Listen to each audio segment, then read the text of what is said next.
China. This, the great city of Shanghai on a September day in 1937. This, the fearful beginning of a new kind of war. This, the first mass bombing from the air of a helpless civilian population.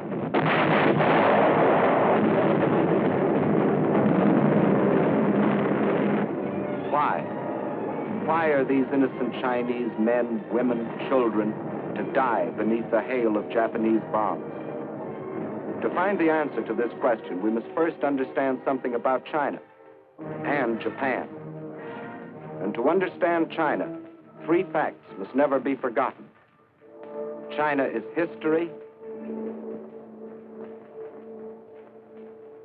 China is land. China is people.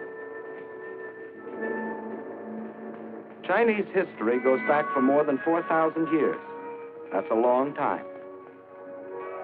It was only 168 years ago that Washington crossed the Delaware. Only 452 years have passed since Columbus discovered America. It's 1,500 years since the world saw the fall of the ancient Roman Empire. 3,400 years have gone by since Moses received the Ten Commandments. 3,700 years have passed since the pyramids were built. But more than 4,000 years ago, the Chinese Empire was already in existence. And more important, so was the Chinese civilization, a civilization of art and learning and peace. Yes, China is history. And China is also land, more land than the entire continent of Europe, a third larger than the United States, and rich in raw materials. This vast area consists of China proper and 4 outer provinces.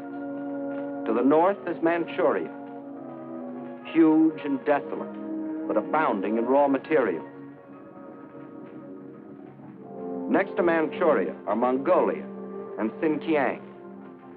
Here lies the Gobi Desert, a vast plateau twice the size of Texas, inhabited by nomad tribes who lead their camel caravans back and forth over ancient trade routes. To the west is Tibet, the icy roof of the world, its borders encompassing the eastern end of the Himalayan mountains, the mystery land that few have entered. And from these vast mountains of the west rise the 3 great rivers which are China's lifeblood. The northernmost of these is the Huanghe, the Yellow River, often known as China's sorrow because of its frequent flooding. Far to the south flows the Zhejiang, the Pearl River, which enters the sea past the great ports of Canton and Hong Kong. But the greatest river of all is the one that flows between, the Yangtze, winding for 3,000 miles through the heart of China, bringing fertility to the good earth and bearing upon its broad waters half the commerce of China. Yes, China is land, next to Russia, the largest country in the world. But most important, China is people, 450 million of them.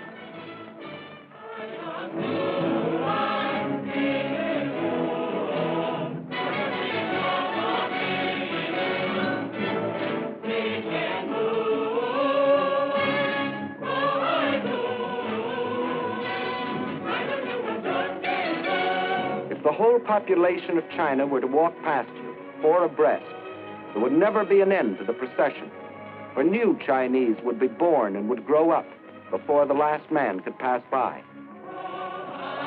Of every 5 persons on the face of the earth, 1 is a Chinese. And since 1/5 of all the human beings in the world are Chinese, we should know what sort of people they are. Well, in all their 4,000 years of continuous history, they have never waged a war of conquest. They're that sort of people. They developed the art of printing from movable type. They invented the mariner's compass, without which no ocean could be crossed. They were among the first astronomers, and their observations of the stars and planets made possible the accurate measuring and recording of time. They are that sort of people. And why do we call our dishes China? Because the Chinese invented the art of making porcelain. And as we all know, they invented gunpowder, not as a weapon of war, but to celebrate their holidays and religious festivals. And it was one of China's great philosophers who, 500 years before the birth of Christ, gave mankind these words: "What you do not want done to yourself, do not do to others." They are that sort of people, enriching the world in which we live. Yes, China is incredibly old, incredibly big, incredibly populous. Yet it was, until recently, a land with which few of us concerned ourselves. But now a great change has taken place. China is now our fighting ally, or more accurately, we are China. But China has been fighting our enemy, Japan, for 7 long years. Why is this? Why have the Chinese, who in all their 4,000 years of history have never waged an aggressive war, been forced to fight and die by the millions? Because China is land, 4 million square miles of it. And because China is people, 450 million of them. And because Japan had a plan to use them both. That plan was finally stated in the Tanaka Memorial, a blueprint for world conquest, formulated in 1927 by Baron Gishi Tanaka, the Japanese foreign minister. In order to conquer the world, we must first conquer China. Here was their mad dream. Phase 1, the conquest of Manchuria for raw materials. Phase 2, the absorption of China for manpower, piece by piece, so as not to arouse the rest of the world. Phase 3, a triumphant sweep to the south to seize the riches of the Indies. Phase 4, the eastward move to crush the United States. One fact was obvious. China was to be the giant back on which Japan would ride to world conquest, just as Russia was to be enslaved for German use. But how was it possible for Japan, only 1/20th the size of China, and with only 1/6 its population, to think of conquering China, much less the world? There were 2 main reasons for this. In the first place, modern China, in spite of its age-old history, was like the broken pieces of a jigsaw puzzle, each piece controlled by a different ruler, each with his own private army. In modern terms, China was a country, but not yet a nation, while Japan was a united, well-knit, highly regimented military dictatorship. The second reason lies in the uses each country made of our Western civilization. Let's see what China took. You will notice that this is a very old piece of film. Actually, it is more than 30 years old, and it shows a very great man by the name of Sun Yat-sen. In 1911, this man fathered a people's revolution, which brought to an end China's ancient imperial government and began its new era as a modern republic, winning for himself in Chinese history as secure a place as George Washington has in ours. And he and his followers chose for the cornerstone of their new republic Chinese words that echoed those of another believer in democracy. Government of the people, by the people, for the people. And to make these principles become reality, they built more schools and colleges. They established scholarships so that their young men and women could go forth to the universities of America and Europe and bring back to their own country other Western ideas. And this new generation returned to China with new techniques of industry, architecture, science, medicine. They built more hospitals to free their people from the blight of disease. They introduced compulsory education. They laid down as essential 2 of the 4 freedoms for which we fight today: freedom of expression and freedom of religion. In 1925, Sun Yat-sen died, but his disciples, led by Chiang Kai-shek, carried on his monumental work. Their aim, the unification and modernization of China. Chinese industry was old-fashioned and inefficient. Transportation was slow and inadequate. But now railroads began to link the great seaports and river harbors with the inland cities. A network of highways began to stretch beyond the railroad line into the deep interior. After leaving them untouched for centuries, China was beginning to use her vast store of raw materials.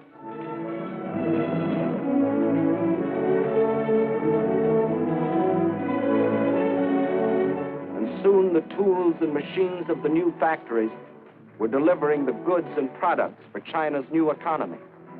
For the Chinese believed in using the best of Western civilization for the progress of their country. And while they were building this new nation, just a day and a half by steamer across the Yellow Sea lay Japan. Here, the God Emperor and his fanatic warlords were using this same Western civilization for one purpose and only one: to create one of the world's most powerful war machines.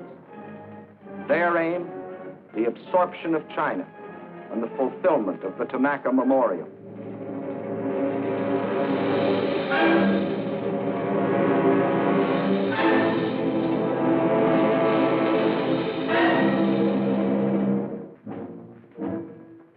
For years, Japan had deliberately copied military weapons and industrial techniques discovered in other countries. For years, Japan, under the pretext of lacking raw materials for industry, had been buying in every corner of the world materials not only to build this war machine, but materials which could be stored to feed it in the war of conquest they were planning. For years, while other nations were trying to outlaw war by reducing armament, Japan was feverishly and secretly building a modern army, a modern navy, a modern air force to strike its infamous blow at the civilized world. And we all now know about the islands in the Pacific that Japan fortified in violation of all international treaties. These were the reasons why it was possible for Japan, only 1/20th the size of China, and only 1/6 the population of China, to think of conquering China as the first step to world conquest. And as you have seen, in 1931 they embarked on phase one, the occupation of Manchuria. The small bonfire that the Japanese lit in Manchuria was to grow and spread with uncontrollable fury until the entire world was aflame.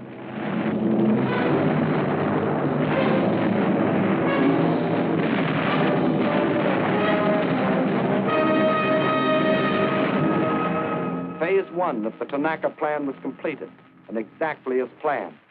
The Japs had been confident that this first and sudden land grab could be accomplished without their becoming involved in a major war. And they were right. The unification of China was still too remote for the Chinese of the South to care what happened to their kinsmen in the North. Using the step-by-step technique, a few months later, the Japs took a crack at Shanghai.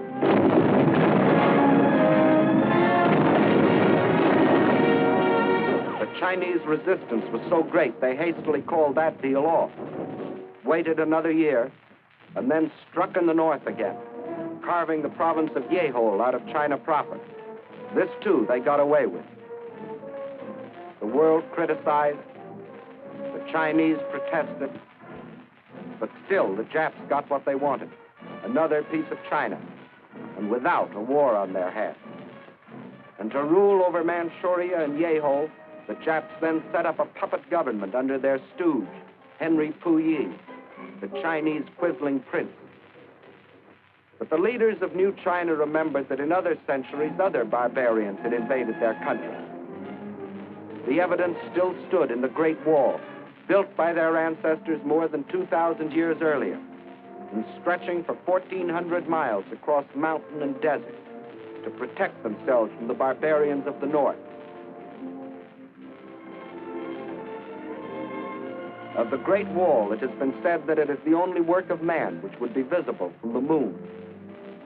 But the Chinese knew that modern barbarians can't be stopped by a wall, however strong or high. They can't even be stopped by people, unless the people are united.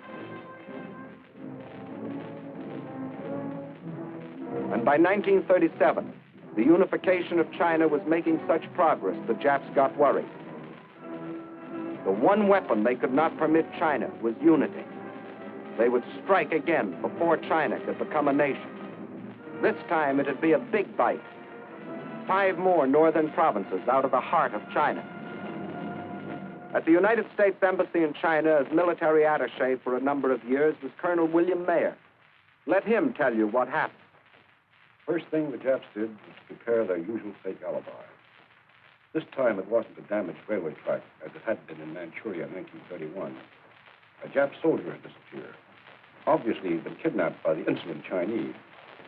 Once more, Japan's honor had been insulted. Once more, the insult must be avenged.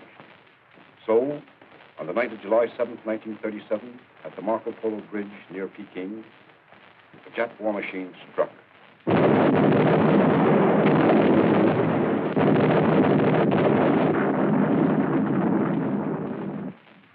Within the space of a few weeks, the invaders were in control of Tientsin and Beiping.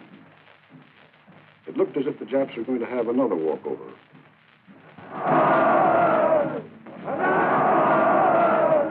Now the Japs sat back to digest and organize this new conquest.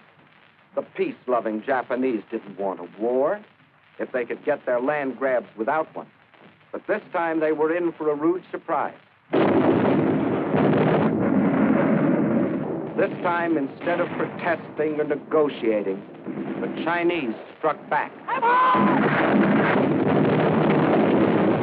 And not in the north, but at Shanghai, where the Japs least expected it.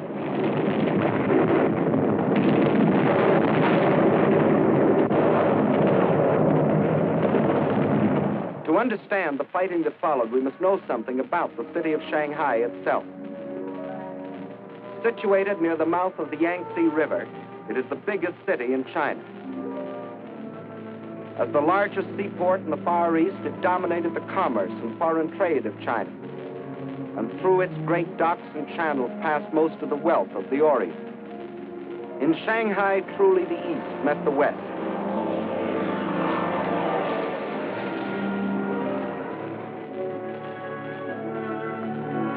And within this city of 3.5 million Chinese was another city, the foreign settlement, made up of the French concession and the well-known international settlement. There, the various powers, including Great Britain, the United States, and Japan, had stationed detachments of troops, Japanese, British, French, and our own United States Marines, to assist the police of the Shanghai Municipal Council in the preservation of peace and order, and to protect the boundaries of the international settlement. These detachments were limited in size, but the Japs secretly, and in violation of all treaty agreements, had increased their garrison so that when fighting started on the border of their concession in August of 1937, they thought they were fully prepared for any eventuality.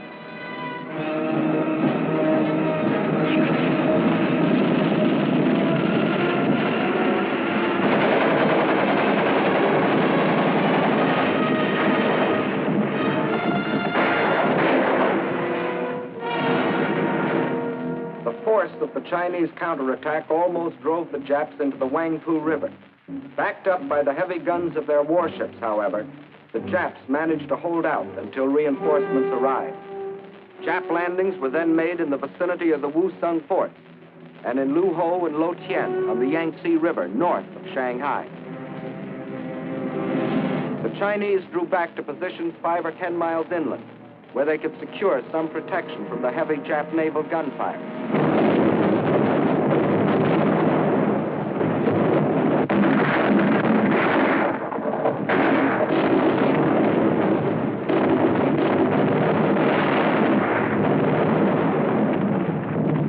At the same time, the invaders succeeded in making a surprise landing some 20 miles to the south of Shanghai, put 2 divisions ashore, and pushed rapidly north to outflank the city.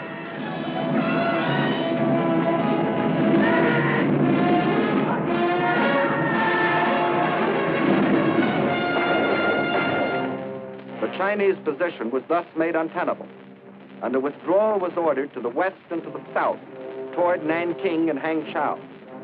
But only about half of the Chinese army that had fought at Shanghai was left to withdraw. Meanwhile, enraged at the very idea of anyone resisting the Imperial Japanese might, the Japs took their vengeance upon the civilian population of the city, a city without guns or planes to defend itself, and deliberately slaughtered thousands from the air.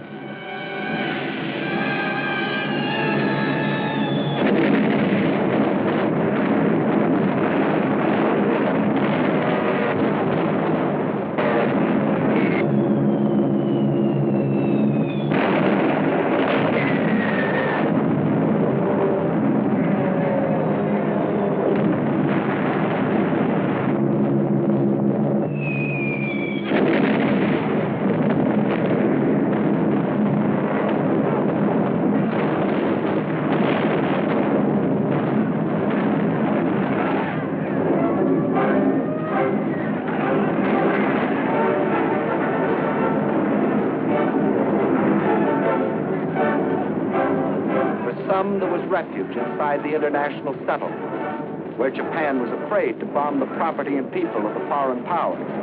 Just yet.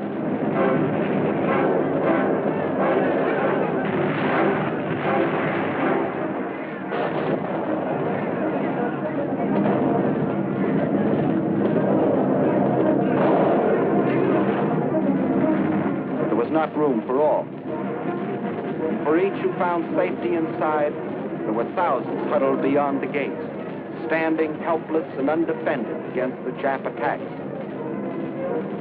There was no escape for these surging and panic-stricken people. They could only scurry through the narrow streets, pushing and packing themselves into the center of the city, to be trapped and buried alive in the collapse of bombed and burning buildings.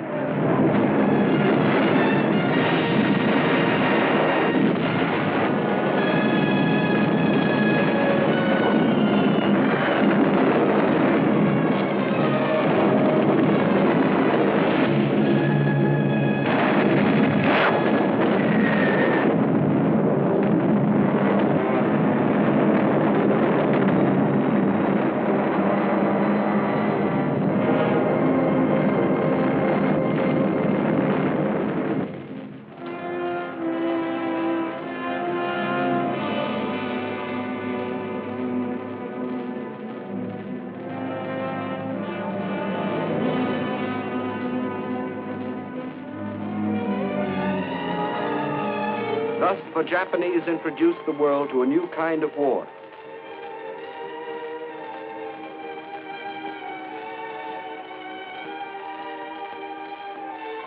A war of deliberate terrorization, of deliberate mass murder, of deliberate frightfulness.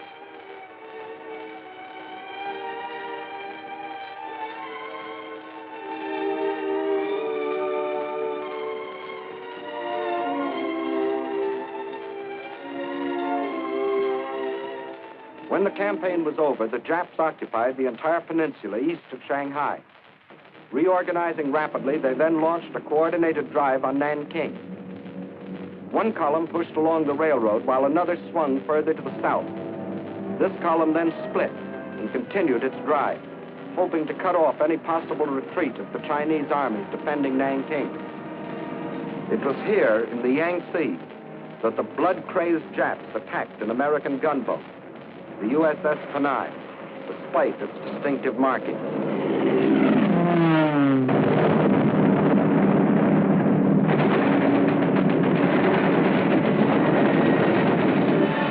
The ship was bombed and sunk with the loss of American lives. The first American warship to go to the bottom in this war. But officially, at least, this was a mistake, and the Japanese government apologized. Meantime, at Nanking, the Chinese armies valiantly defended their city, which was the capital of the Chinese Republic.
again, Japanese power was too great, and after a battle lasting but a few days, the city fell to the invaders.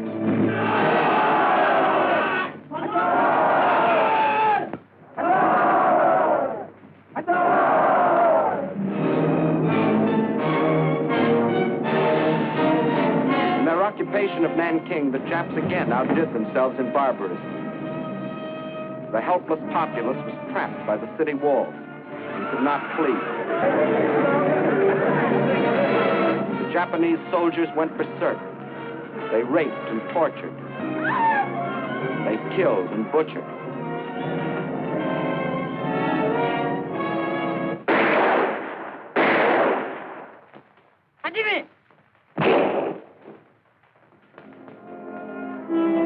In one of the bloodiest massacres of recorded history, they murdered 40,000 men, women, children.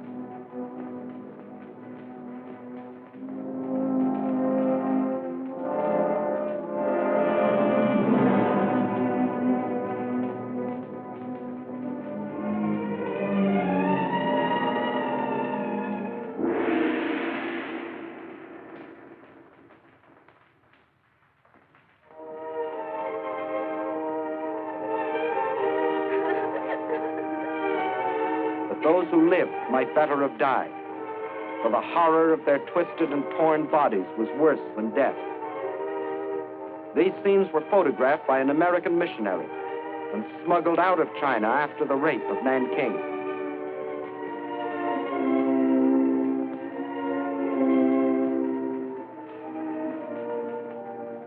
This nightmare of cruelty was all the more horrible because it was deliberately planned by the Japanese High Command to tear the heart out of the Chinese people once and forever.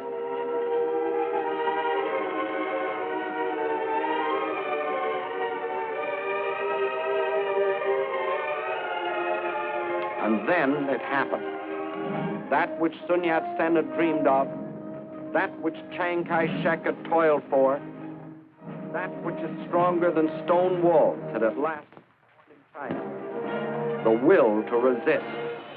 青年们，有钱的出钱，好，来打倒日本人，一定要打回老家去。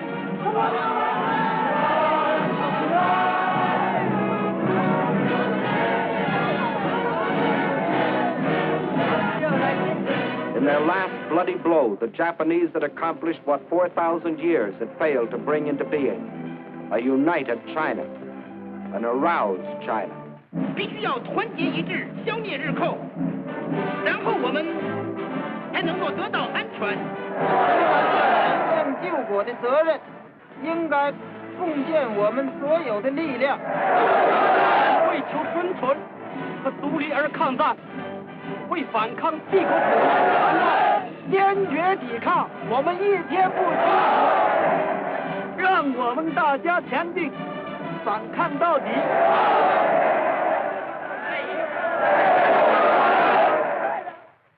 But the Chinese knew that the will to resist was not by itself enough. They knew that China must develop the power to resist also. And this cannot be created in an instant. So they too made a plan. And it was this: they would slowly yield territory, piece by piece, while they developed the power and built the weapons to rid the land of its invaders. The industrial strength of China must be moved to the west, beyond the mountains, beyond the railroad lines, beyond the lines of communication. There, safe from enemy attacks, they might produce the rifles and guns that China so tragically needed. Thus, China would trade space for time. Space for time. Blow up the roads.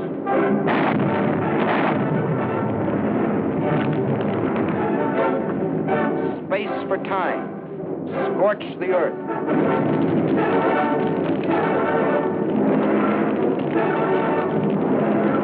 Space for time. Blow up the factory buildings. Leave nothing for the invaders. And then the people rose and moved, riding, walking, crawling.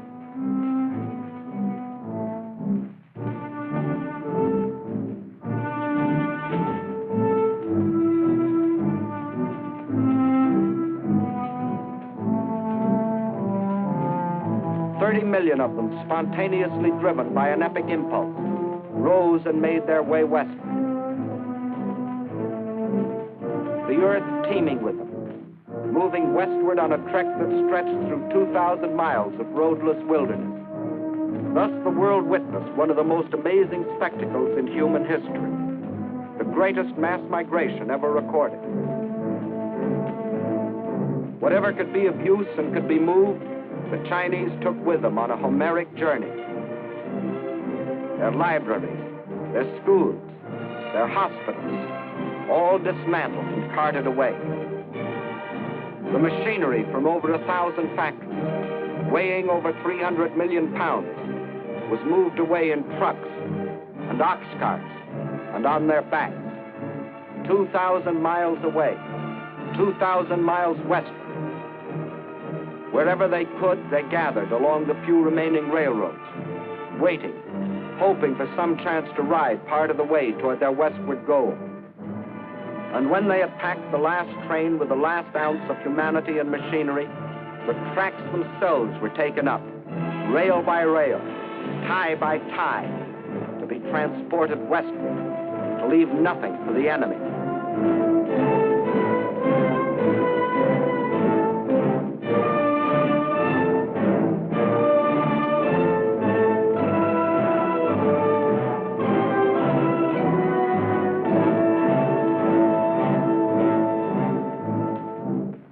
Every river pointing westward was heavy laden.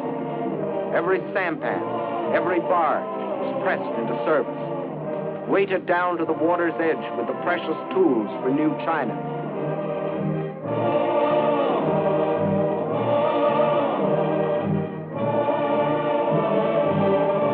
Nothing could stop them, not even the rivers that narrowed into mountain gorges. Westward with their loads of machinery, more precious than gold.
Measured by the mile, by feet, by inches. The trail they broke was moistened every step of the way by their sweat. Where there were no trains, no boats, no ox carts, there were still willing hands and willing feet and straining backs. 30 million people moving westward, westward from the invader, westward from slavery and death, westward to freedom.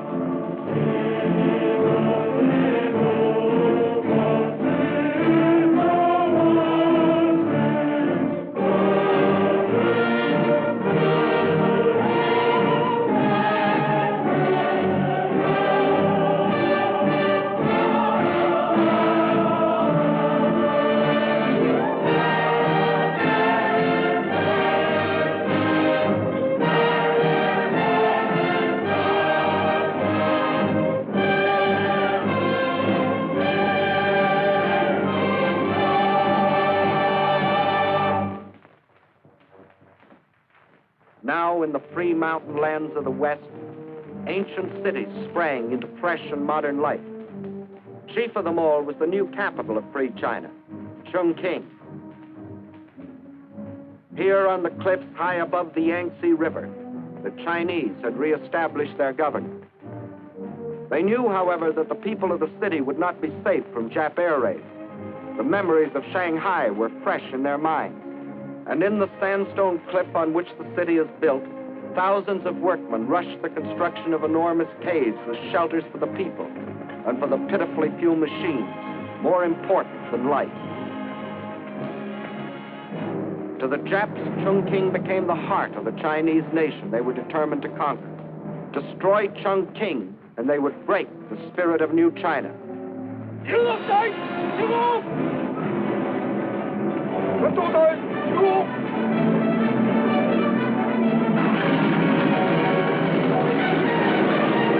As they couldn't reach the city by land, they would send their bombers to blast it from the face of the earth.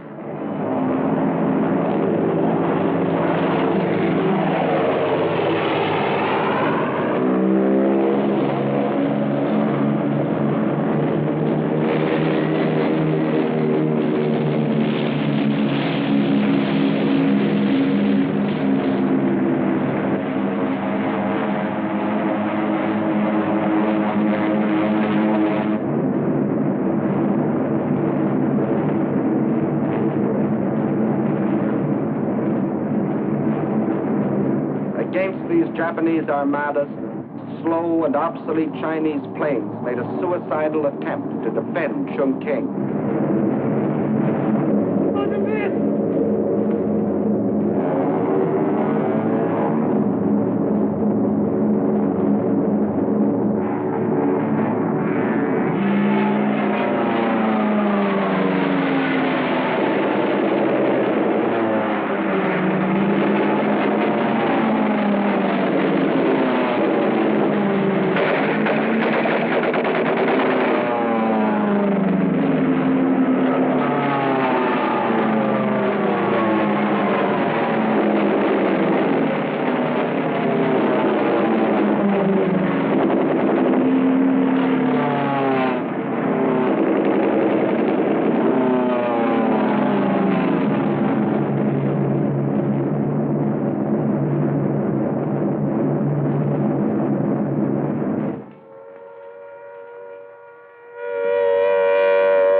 Neither Japanese planes nor Japanese bombs could destroy the life of the city. But not only the people, but the factories had gone underground, where the vital machines could operate by day and by night, safe from bombs and shrapnel.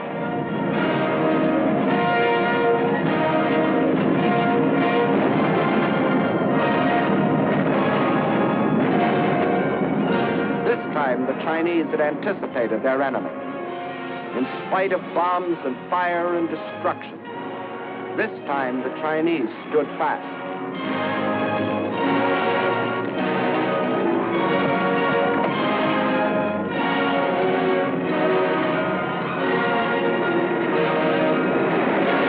Flaming Chongqing became the symbol of their indestructible spirit.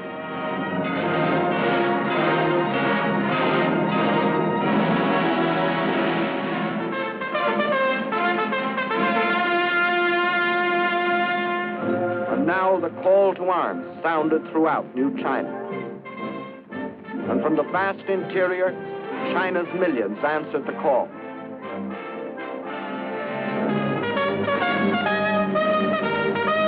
They came from the south and from the north, from the east and from the west, to form a people's army. With a new faith in their hearts, men and women left their homes and farms to fight for something bigger now than each man's home, and each man's farm, and each man's life. They were fighting for New China.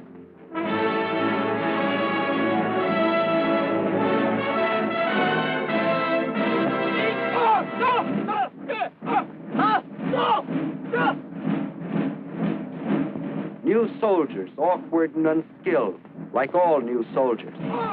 But they toughened and trained.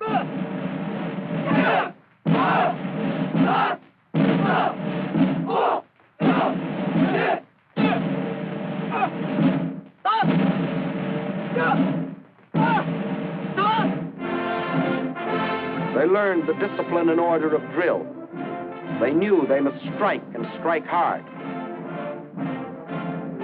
They learned to kill. The youth of China also came forward, training to care for the sick and the wounded. Girls joined their husbands, brothers, and sweethearts in uniform.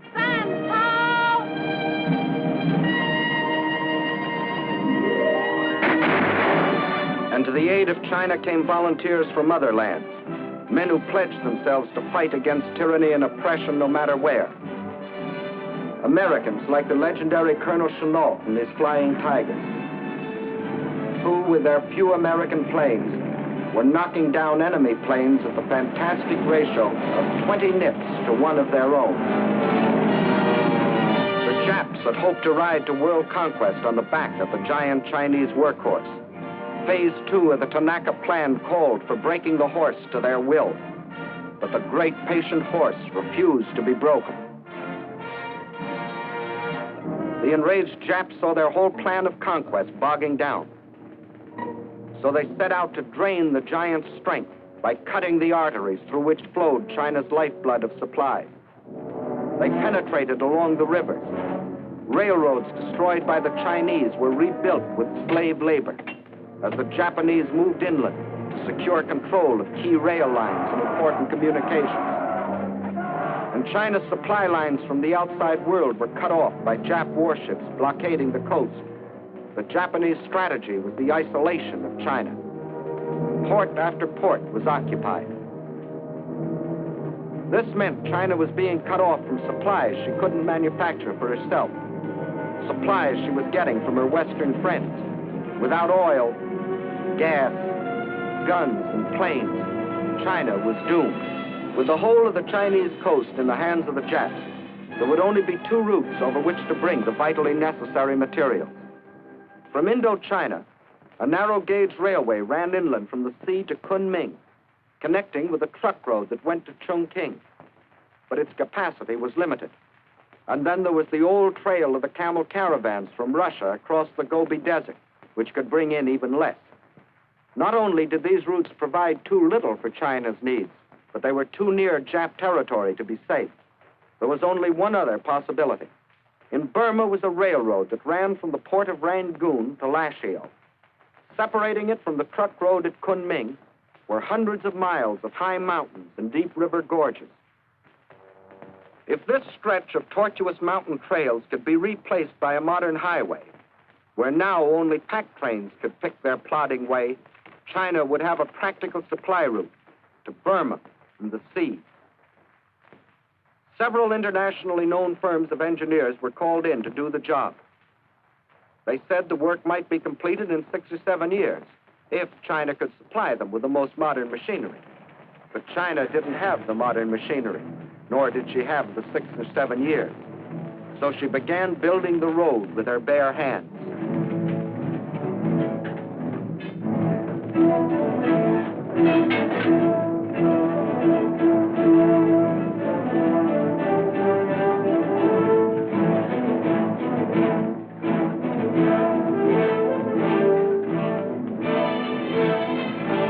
By thousands, by tens of thousands, by hundreds of thousands, they toiled at the back-breaking task of carving this desperately needed supply line out of the reluctant mountains.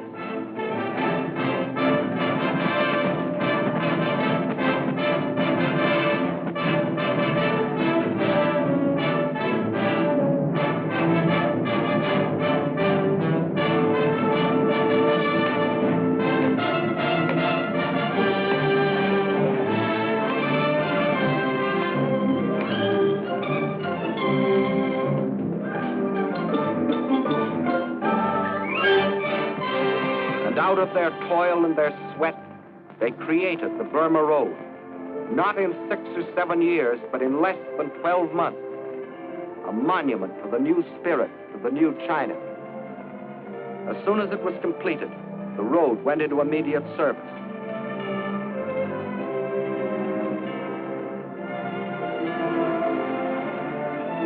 By thousands, the trucks shuttled back and forth between its terminals,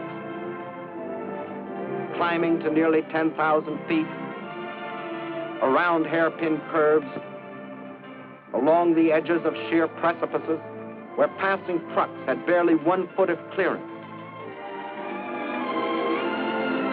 And the blood plasma of new supplies flowed steadily over China's lifeline to the sea, protected by Colonel Chennault's incredible flying tigers. The Chinese sacrifice cannot be measured only in miracles of construction. It must be counted, too, in the tragedy of destruction. For while still the Burma Road was being built, the invading Jap armies had fanned out and straddled fully 2/3 of the railroad lines of the country. In the summer of 1938, they set out to capture the remaining 1/3, starting with the vital railroad junction at Chengchao. Chengchao is situated on the banks of the Yellow River, China's sorrow. Originally, the river flowed from Chengchao southeastward to the Yellow Sea. But nearly a century ago, a great flood abruptly changed its course, swinging it far to the north. For generation upon generation, as the spring floods rushed down to the sea, thousands of Chinese worked on the dikes to hold the river in its new course, protecting their homes and their crops.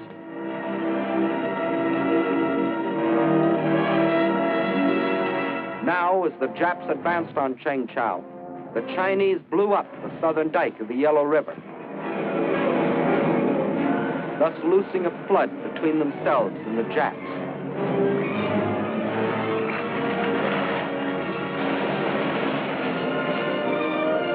Once more, the river flowed in its old course, forming a barrier which to this day has prevented the Jap from entrenching himself in this area. Thus, once more, with no thought of the human sacrifice of the material cost, the Chinese traded space for time. And the Chinese had still other tricks to pull from their patched and faded sleeves. You will notice that this map of Jap conquest doesn't look like the military maps you have seen in the previous film. By all military standards, it should have looked like this, which is the way the Japs wanted it to look. But the Japanese were learning that the occupation of Chinese cities and control of Chinese rivers and railroads still was far from meaning the subjugation of China. For the Chinese had formed themselves into guerrilla bands, trained to harass the Jap forces. These guerrillas were mostly farmers who had stayed behind on the land when the great migration to the west took place. Peaceful farmers one day, deadly fighters the next. They made an unpredictable and uncontrollable enemy.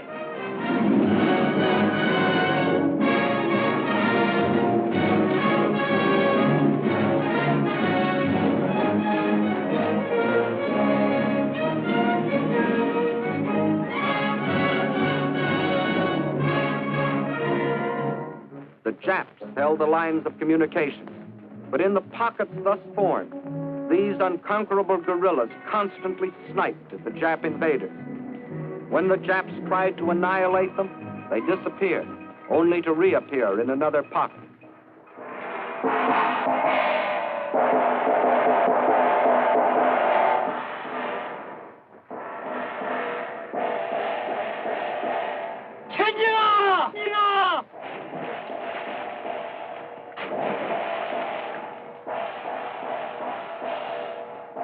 Attacking with speed and surprise, they ambushed enemy patrols.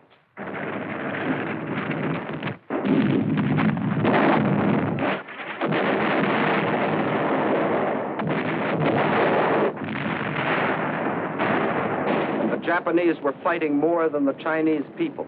They were fighting the Chinese land, the great distances, the rivers, the floods, the swamps and marshes. These, too, were enemies that defied the Jap war machine.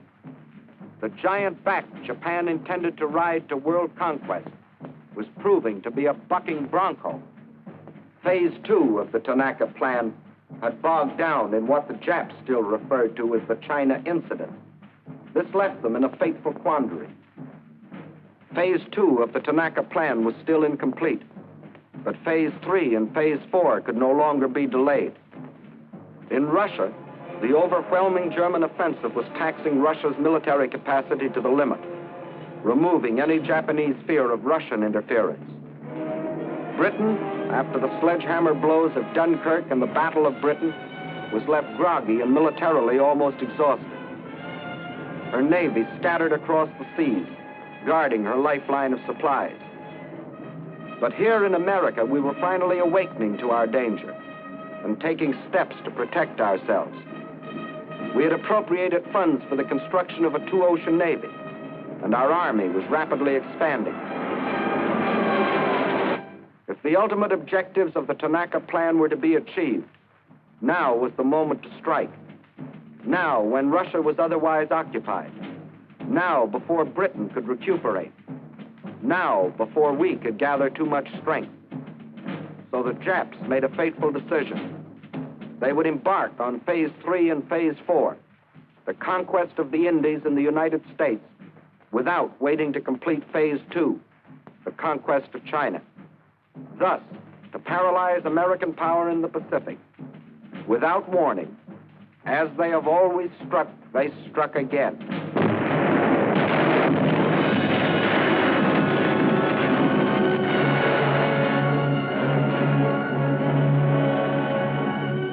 According to all the rules, China's position should now be greatly improved. For in her war with Japan, China now had fighting allies. Ourselves, the British, the Dutch. But it didn't work that way for China. For in those tragic early months of 1942, when we sustained defeat after defeat at the hands of our common enemy,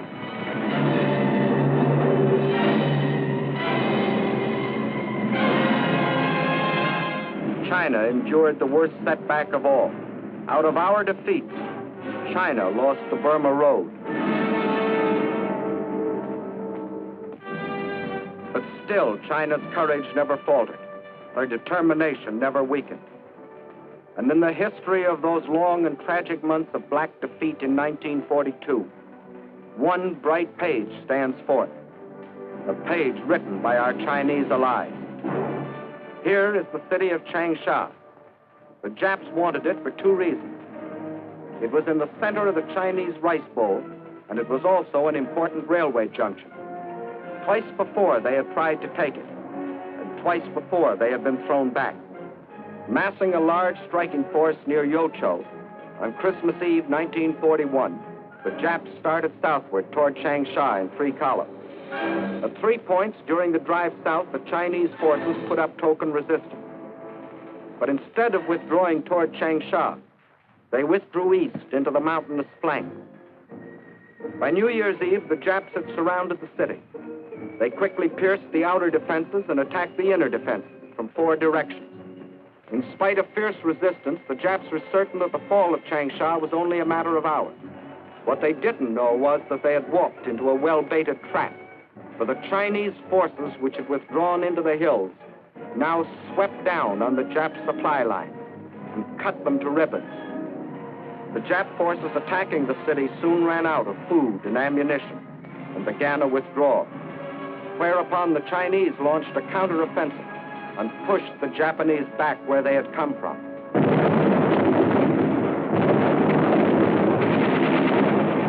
The Jap column was forced to run the gauntlet of continuous attack by the pursuing Chinese forces.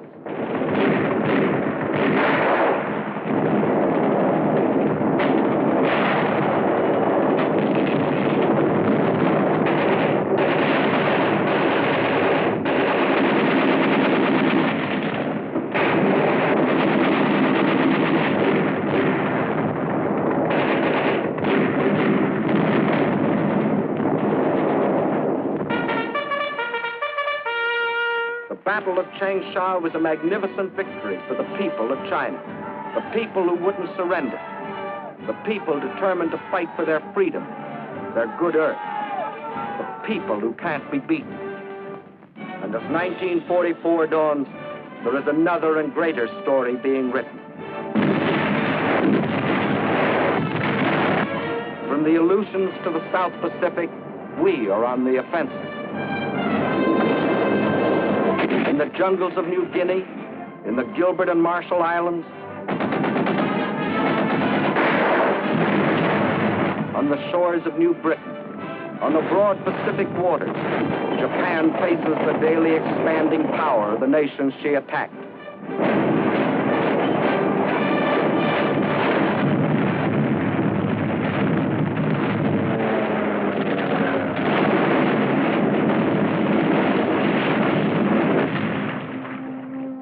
And in India, American, British, and Chinese forces are gathering strength under Lord Mountbatten for the liberation of China. For China's war is our war, and now her millions belong not only to United China, but also to the United Nations. Leader of our American forces is General Stilwell, who has the unique honor of being the chief of staff of all the Chinese Expeditionary Army. Division after division of picked Chinese troops are being flown in our planes from China to India, where they are armed and equipped with the most modern American weapons. Trained and hardened to spearhead the coming drive against Japan. Through enemy-held territory in northern Burma, the new Lido Road is being pushed. Over mountains, through jungle and swamp, from India to China, to connect with the old Burma Road. In the jungle on either side, American and Chinese patrols protect the road and strike at the Japs. Their supplies and ammunition brought in by plane and parachute.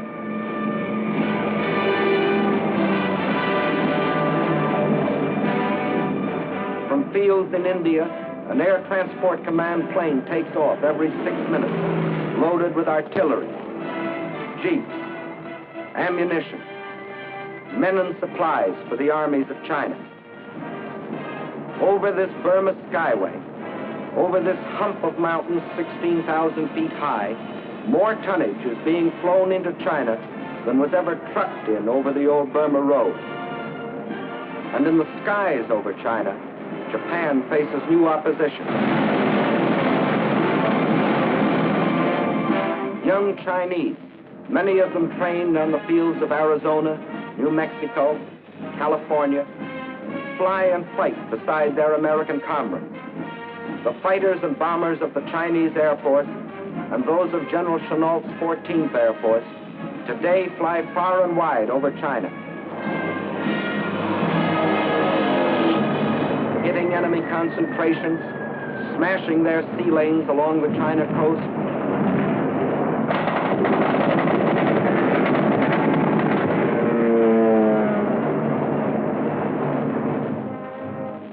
The same people that moved a nation 2,000 miles, that built the Burma Road, are building airfields out of stones, mud, and patient, tireless hands.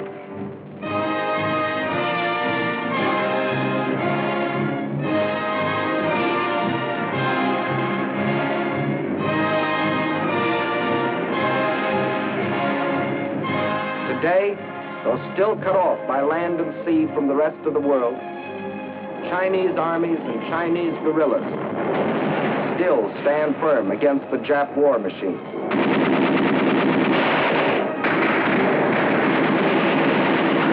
The oldest and the youngest of the world's great nations, together with the British Commonwealth, fight side by side in the struggle that is as old as China herself, the struggle of freedom against slavery, civilization against barbarism, good against evil. Upon their victory depends the future of mankind. We in China, like you, want a better world. Not for ourselves alone, but for all mankind. And we must have it.